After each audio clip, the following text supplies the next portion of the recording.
d'abord pour l'un des angles de ces travaux sur l'intégration dans le calcul de la richesse mondiale autour de la définition du bonheur. Ce qui, sur le plan statistique, n'est pas évident.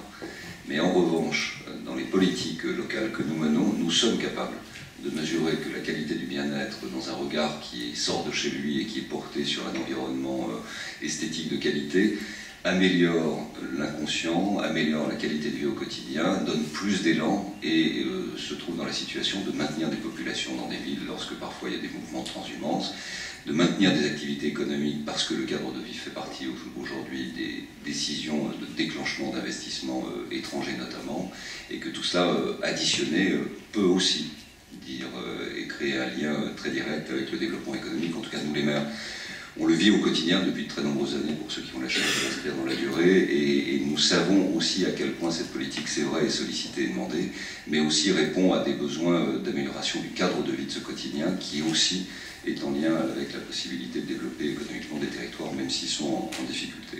Et sur la question des haies qui a été développée par Jacques Rocher, ça concerne moins les zones urbaines que, évidemment, les zones rurales. Ça, c'est le désastre des démembrements et des remembrements des années 50-60. Ça a été effectué d'inégale valeur dans certains départements. Au nord de la Loire, ça s'est énormément développé. Au sud, un peu moins. Cette politique de replantation des haies, elle est indispensable.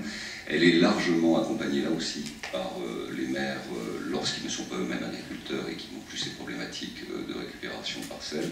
Mais c'est aussi important pour la biodiversité que pour aussi les activités économiques comme l'élevage ou ce genre de choses, puisque ce sont des éléments qui protègent justement les bêtes et qui protègent naturellement ces activités. Donc on voit bien que le rôle et la place des maires, comme le soufflait à l'oreille Éric Orsena, est irremplaçable sur toute une série de sujets. Et à la modeste place qui sera la nôtre, si nous pouvons, et c'est notre rôle, être le point d'appui du développement d'activités associatives comme les personnalités qui sont rassemblées autour de cette table, eh bien nous aurons accompli aussi une part des responsabilités des mandats qui nous ont été confiés. Voilà, merci de votre présence, merci à toutes et à tous d'être venus ici, et puis l'opération est lancée.